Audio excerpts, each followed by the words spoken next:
Salut à tous, moi c'est Quentin et aujourd'hui je vous propose de faire un petit tuto Vex afin de créer un setup pour rendre à César ce qui appartient à César, à savoir ses lauriers. On va créer un setup assez simple, hein, il n'y a pas plus d'une vingtaine de nodes, qui nous permet de créer des lauriers de César procéduraux, où on pourra choisir leur longueur, l'orientation des feuilles, si les feuilles elles se lèvent ou pas. On va pouvoir contrôler le bend, le twist, etc. Hop, on s'y met tout de suite. Pour faire ça, je vais partir d'une géométrie qui est vide, que je vais appeler laurier.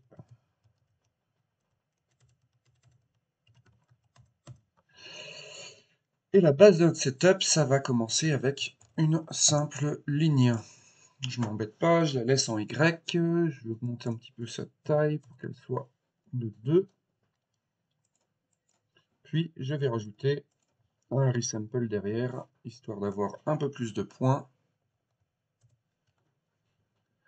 ainsi que l'attribut curview, qui est bien pratique. Et une fois que j'ai ça, on va tout de suite plonger dans le Vex, car c'est le cœur de ce setup, avec un point wrangle.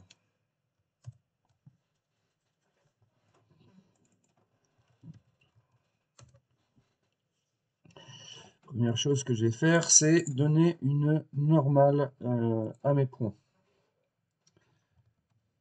V at n est égal à 7, et on va mettre la normale orientée sur Y.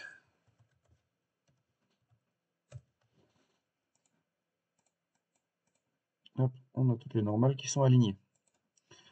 Deuxième chose dont je vais avoir besoin pour pouvoir faire tourner ces normales à droite ou à gauche, c'est un vecteur que je vais appeler up. V at up est égal à 7, et celui-là, il sera orienté en Z.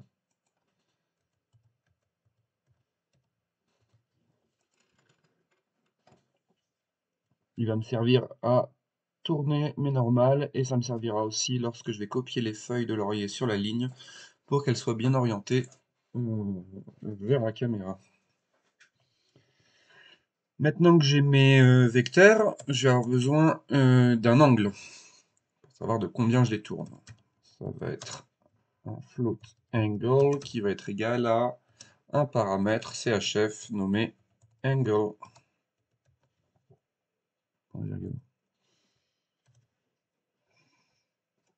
Et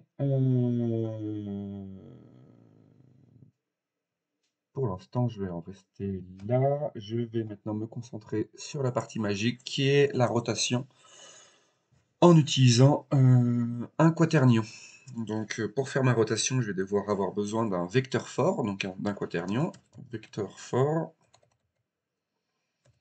Et je vais utiliser la fonction quaternion afin de avoir en premier mon angle.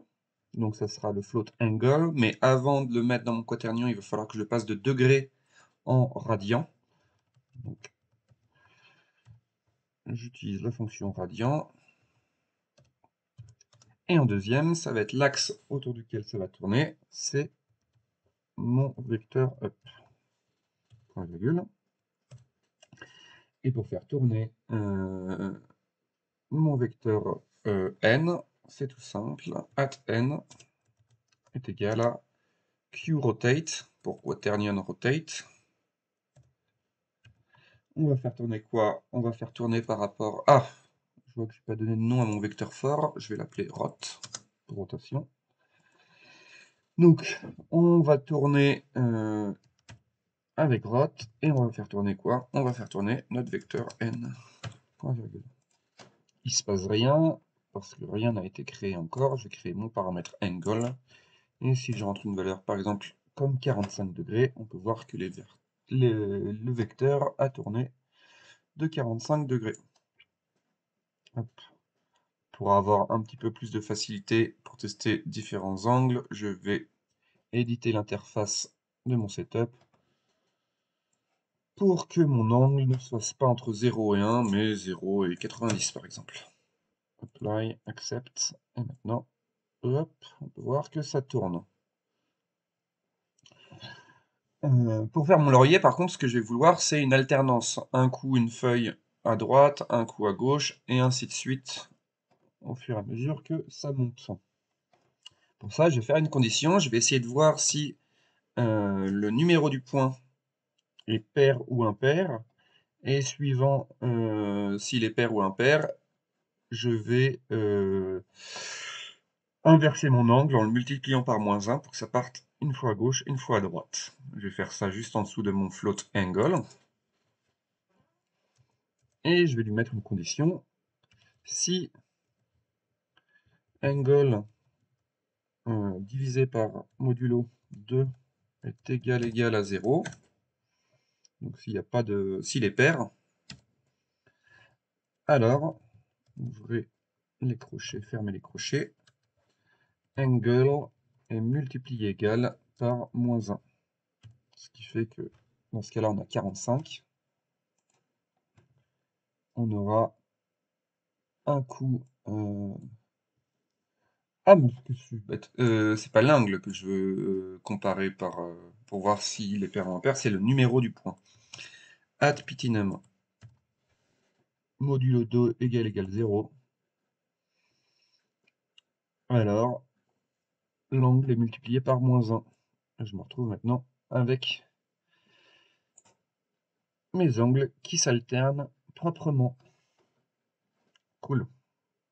Alors, je vais faire un petit peu de nettoyage de mon code.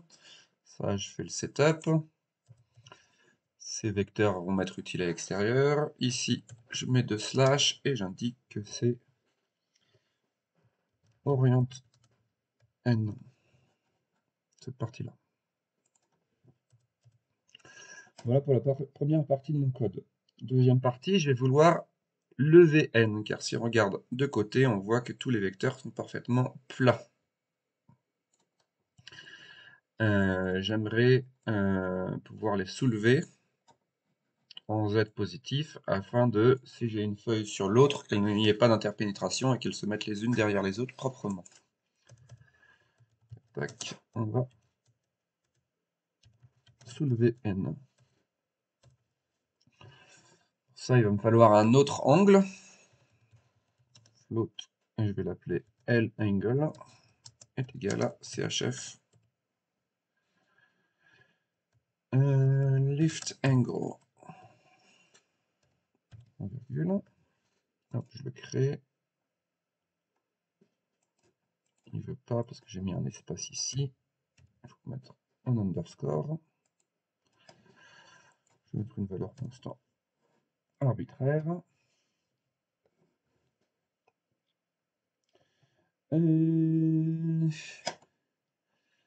Cet angle, il va falloir aussi que je le change suivant que ce soit pair ou impair. Donc je vais copier, je vais un peu m'embêter, je vais copier tout le code qu'on a déjà écrit. C, V. Si pitinum pourcentage 2 égale 0, alors on multiplie égale angle, sauf que cette fois-ci ça va être L angle. Le vecteur for rot, je l'ai déjà déclaré ici, donc il faut que je retire son nom. On va juste l'écraser et lui donner une nouvelle valeur qui sera basée sur L angle. Et cette fois-ci, au lieu de utiliser le vecteur up qui est orienté en Z, je vais vouloir quelque chose d'orienté en Y. Je ne vais même pas déclarer, je vais même pas créer une variable, je vais directement le mettre entre crochets. 0, 1, 0. Hop, je suis passé quelque chose, si je regarde de côté, en effet. Je vois maintenant que je peux soulever ou baisser mes normales. Maintenant que j'ai la possibilité de les lever, de les orienter, de les lever, j'aimerais pouvoir contrôler de combien je les lève et de combien je les oriente suivant la position du point le long de la ligne. C'est pour ça que dans le resample, on a coché pour avoir l'attribut curveView et on va modifier la valeur de angle et langle avec un chramp qui nous permettra de régler ça. Alors, premier truc, ça va être notre angle. Je vais me mettre avant ma condition. Donc, j'ai créé mon angle. Et mon angle, je vais le multiplier égal. Donc, garde ta valeur, mais modifie-la un petit peu. Puis, créer un paramètre. Ça va être un channel ramp. Donc, channel, c'est un paramètre. Un ramp, c'est un ramp que je vais appeler angle curveView. Et il sera basé sur quoi? Il sera basé sur le curveView, @curveView. Point virgule. Hop, je crée le paramètre et on peut voir tout en bas, ils sont restés alignés et plus on monte, plus ça s'écarte. Je vais plutôt vouloir l'inverse. Donc je peux inverser mon ramp en cliquant là-haut. Tac. Peut-être pas autant à la fin. Hop. Je l'écarte un peu. Comme ça, j'ai un bel écartement en bas et au plus on monte, au plus ça vient se resserrer. Cool. On va faire pareil avec le lift. Je viens copier cette ligne que je viens de créer. Et l'angle. Tac. Et je fais pareil juste après le float angle. Le float L angle, pardon. Hop. Et ce sera lift angle curveView. Je crée le paramètre. Et pareil, si on regarde de côté, en bas, on est très élevé. Puis au fur et à mesure que ça monte, on est de plus en plus à plat.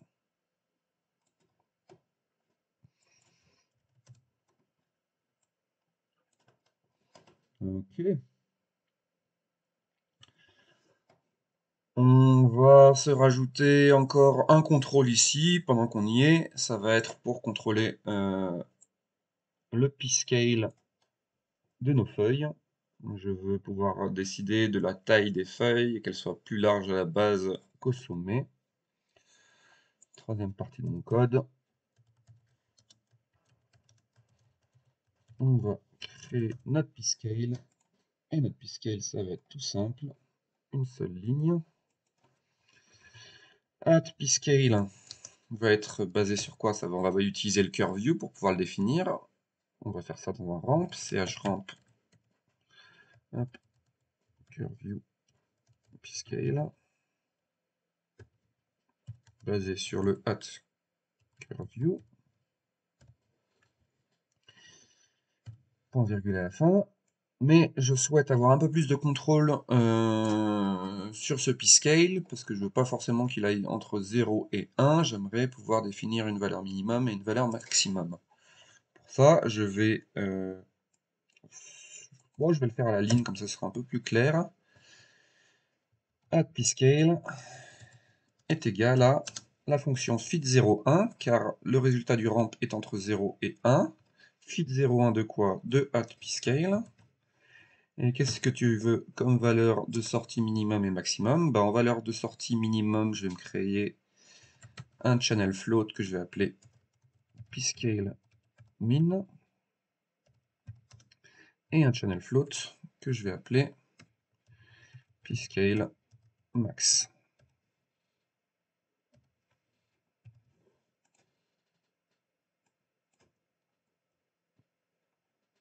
Je crée les paramètres. Et ils sont maintenant normalement en bas. Attendez, est-ce qu'il est accepté?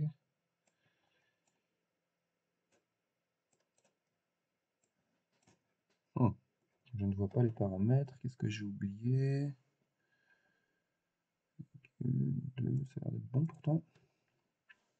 On va ranger un peu les paramètres qu'on a déjà créés en faisant Edit Parameter Interface. Là, je les vois, mais puisqu'il est éliminé max, c'est bon. Première partie, ça va être l'angle. Donc, je vais prendre l'angle curve view, je le mets derrière. Je vais mettre un petit espace entre ça et le lift angle curve view. Puis un séparateur entre ça et le p-scale. Apply, accept. Et voilà. Première partie, je règle l'angle de mes feuilles. Deuxième partie, je peux régler le lift angle, d'ailleurs que je n'ai pas retouché, que je vais mettre entre 0 et 90.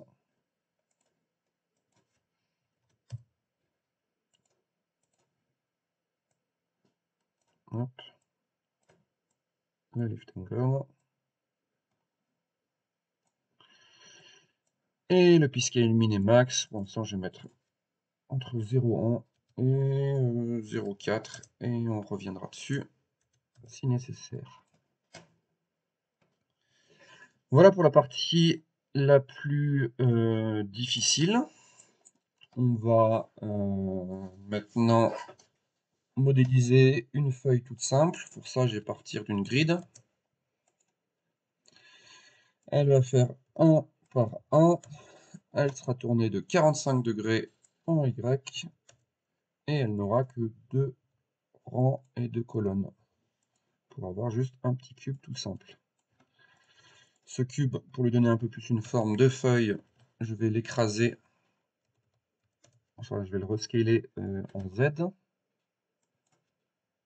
Pas en Z, pardon. Je vais le rescaler en X. Je vais mettre 0,5. Hop. Je me rajoute un petit bevel, polybevel, que je vais faire sur les points. Sur quel point? Ça sera sur ces deux points-là, pour arrondir un petit peu les bords.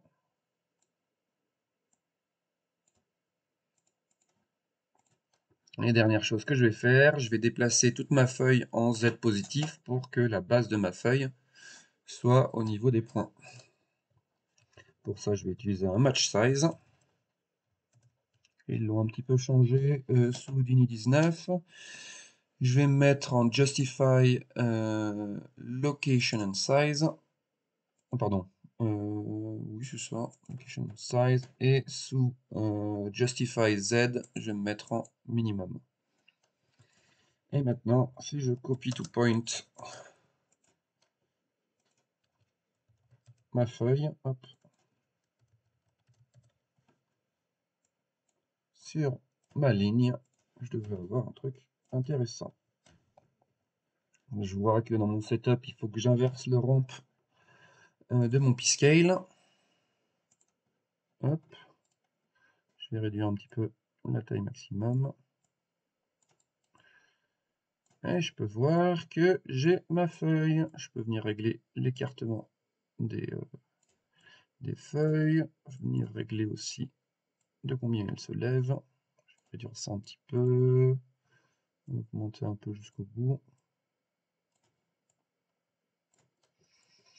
Ok, cool.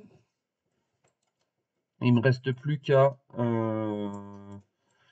venir le coucher en X.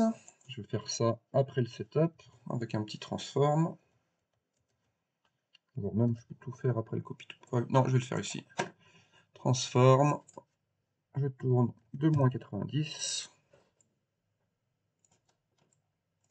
Ça est couché. Et je vais me mettre un bend après mon copy to point. Je mets directement une valeur dans le bend pour voir si je suis bien réglé. Alors, qu'est-ce qu'il faut que je fasse? Que je dise qu'il va se faire en... Peut-être que je vais pas le coucher comme ça.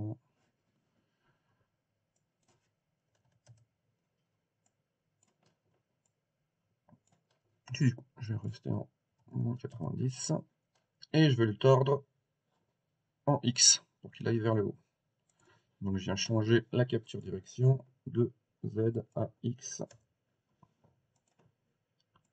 Hop, La capture lens, je vais mettre 2 parce que ma feuille faisait 2. Et je ne vois rien. Donc je vais activer la visibilité de mon bend et je vois que je suis pas dans le bon sens encore. Ma ligne elle était bien en Y positif, ouais. Ah, je sais, j'ai fait une petite erreur sur mon up. Mon up dans mon setup, j'ai dit qu'il était en Z. Non, c'est bien ça. Bon, je vais rester là et je vais un peu changer mon bend. Le bend, je veux qu'il se capture donc en direction de Z, ça va, mais le up vecteur, je veux dire que c'est pas Y, ça va être Z, non? Il se passe quelque chose, c'est cool. Capture direction, en fait, je vais le mettre en moins Z. Ah, je commence à avoir du bend. Et il faut que je change le up vecteur de Z à X, je dirais. Voilà. J'augmente un petit peu, je vais mettre genre 160. Et pour automatiser la capture lens, si jamais je veux changer la taille de mon laurier, je vais venir copier dans ma ligne la longueur, lens, copy parameter, et dans le bend, je vais faire paste relative référence. Comme ça, ce sera toujours la bonne longueur. Il ne reste plus qu'à rajouter un mirror, que je vais faire en Z cette fois-ci. Et j'ai les lauriers de César. On va aussi rajouter la branche pour mes lauriers. Bah ça c'est facile, je vais partir de mon transform. Et au lieu de l'utiliser pour faire un copy to point, je vais mettre en sweep. Sweep qui va se faire en surface shape, je ne vais pas utiliser le deuxième input, je vais utiliser un simple ruban que je vais réduire les colonnes à 2, ça ne sert à rien d'avoir beaucoup de divisions, voire même 1, ça sera suffisant. Et je viens merger ça avec mes feuilles. Clac.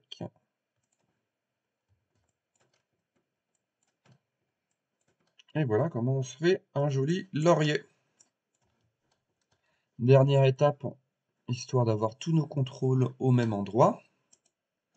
Je vais me créer un nul qui fera office de contrôle. Je vais même le mettre en rouge pour que ce soit plus visible. Et je vais faire un petit edit paramètre interface. Et là, ce que je voudrais, c'est venir récupérer les paramètres dans les autres nodes qui m'intéressent. Simplement, vu que le nul est au même niveau que ces nodes, par défaut, ça ne marchera pas. Regarde, si je me mets sur le... si je sélectionne la ligne de base et que j'essaye de glisser le lens là-dedans, il ne veut pas parce que c'est en dehors du subnet. Mais on peut le forcer en venant cliquer sur la petite roue crantée et lui décocher Forbid Linking Parameter from outside this subnet. Et maintenant, je peux choper mon lens, l'amener là. Qu'est-ce que je vais voir d'autre dans mon resample aussi? Je viens copier le lens, que je renomme resample lens. Un petit apply, comme ça c'est fait. Je mets un séparateur. Et je viens copier les paramètres de mon setup. Alors, qu'est-ce que je veux récupérer? Je veux tout récupérer. Je veux l'angle curve view, je veux le lift angle curve view, le lift angle. Hop, je mets au-dessus. P-scale min, P-scale max, curve view P-scale. Un petit séparateur ici. Un petit spacer là. Un autre séparateur en dessous. Apply, juste pour être sûr de ne pas le perdre. Et je viens dans mon bend. Et je récupère quoi? Je vais récupérer le bend. Et parce que j'ai envie d'avoir encore un autre contrôle, je vais aussi récupérer le twist que j'avais pas encore activé. Apply, accept. Et normalement, on a là tous les paramètres qu'il nous faut. Si je regarde mon contrôle, je peux maintenant venir changer la longueur de mon laurier. Je peux venir retoucher l'orientation de mes feuilles. Est-ce qu'elles sont plus ou moins espacées? Si elles ne sont pas très espacées, je vais activer le wireframe pour qu'on voit mieux. Je peux venir changer de combien elles se lèvent avec le lift angle. Tout ça étant contrôlable le long de la ligne avec notre rampe.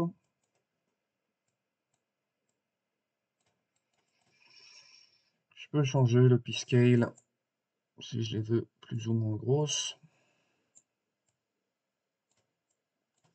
Et enfin, on a le bend que je vais modifier un peu pour qu'il aille de 0 à, on va dire, allez, 360. Apply. Et enfin, on a le twist qui peut permettre de donner une petite touche intéressante le long de nos feuilles. Et voilà comment on se fait en 2-2 les lauriers de César en procédural. J'espère que ça vous a plu, que vous avez appris quelque chose. Et je vais vous copier le code du setup dans la description. Hop, un petit nul à la fin pour dire qu'on a fini. Et sur ce, je vous souhaite un joyeux Noël et à la prochaine. Salut tout le monde.